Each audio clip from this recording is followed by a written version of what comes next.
D'après le chapitre 18 de Boruto Double Vortex, la chronologie a une fois encore été modifiée. C'est la seule explication pour laquelle Shikamaru se retrouve dans un état délicat actuellement, et celui qui devra répondre de tout cela n'est autre que Kashin Koji lui-même. Je pense que la raison pour laquelle la mission a échoué fait partie d'un problème bien plus grand que nous devrons affronter plus tard dans la série. Avant de commencer cette vidéo théorie, je tenais à vous remercier pour avoir passé la barre des 100 abonnés. Ça fait vraiment plaisir. Et au passage, j'ai créé un compte TikTok et dessus je ferai des vidéos plus courtes en parallèle. Le lien est dans la description. Bref, si vous aimez les vidéos analyse et théorie, n'hésitez pas à liker celle-ci et à vous abonner. Ça aide énormément la chaîne. Assez parlé, passons à la vidéo.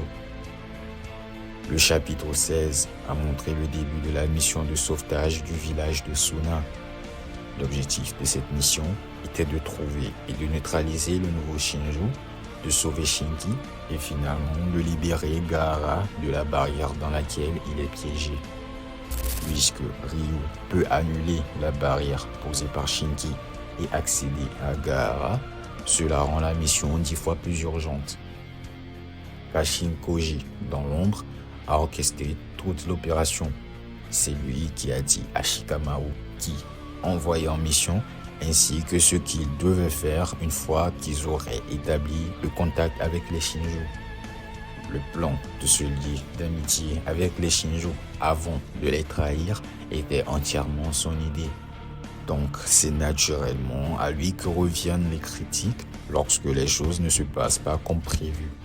Il avait même dit à Boruto que la probabilité d'échec de cette mission n'était pas très élevée.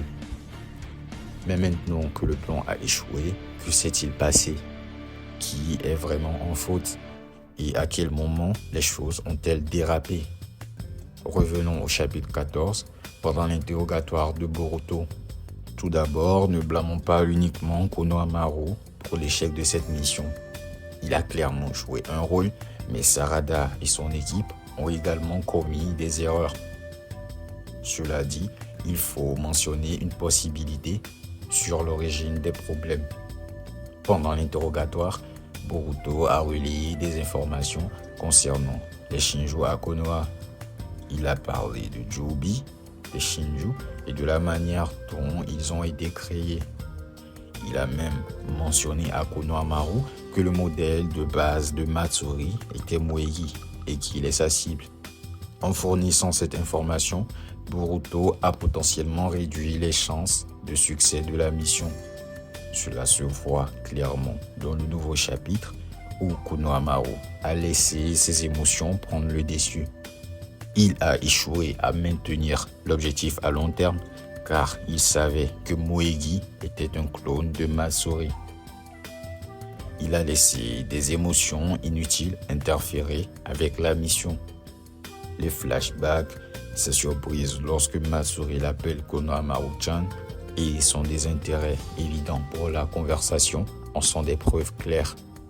Tous ces facteurs montrent que Konohamaru a laissé ses émotions influencer la mission.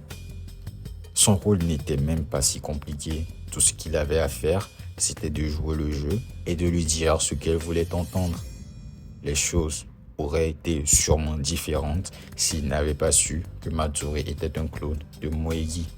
La seule raison pour laquelle il sait tout ça, c'est à cause de Boruto.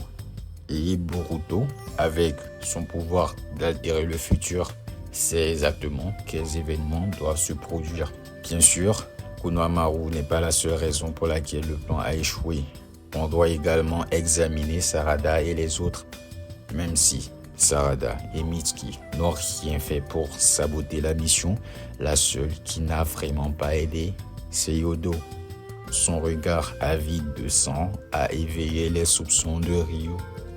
Araya lui avait pourtant dit de ne rien faire de stupide qui pourrait compromettre la mission. Mais bon, je vais être indulgent avec elle, car elle aussi a laissé ses émotions obscurcir son jugement, tout comme Konohamaru. Comme je l'ai dit plus tôt, parce que les shinobi savent que les Shinjo représentent leurs proches bien-aimés, cela complique la mission. Maintenant, Konohamaru et les autres sont face à la mort et pour empirer les choses, ils ne peuvent vraiment pas gagner ce combat. Aucun membre de l'équipe n'est capable d'affronter un Shinjo seul, même si certains ont des avantages. Par exemple, Sarada et Mitsuki, qui ont un contre direct à la limaille de fer de Ryo grâce à leur style Raiden, ou encore la nouvelle capacité d'Araya qui absorbe la limaille avec son épée.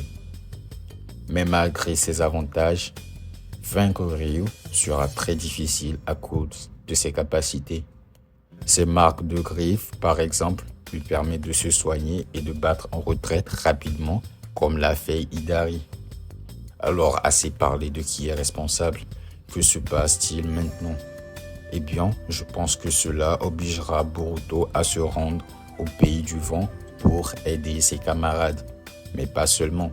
Cela pourrait aussi nuire à la confiance qu'il a envers Kashin Koji. Il y a déjà des soupçons selon lesquels Koji aurait retenu certaines informations critiques sur le futur, craignant que Boruto ne réagisse de manière irrationnelle. Cela pourrait être une situation où Boruto décide d'aider Konohamaru.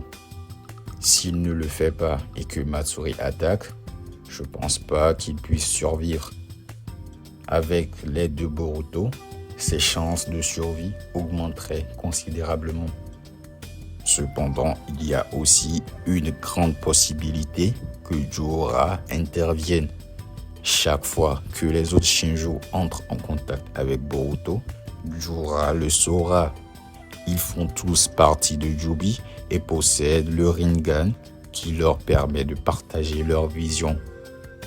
Dès que Boruto se montrera, sa localisation sera révélée à tous les Shinjo et ils débarqueront instantanément pour se débarrasser de lui.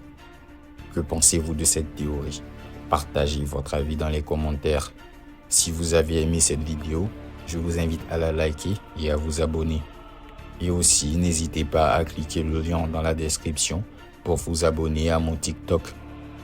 Je vous dis à la prochaine. Peace.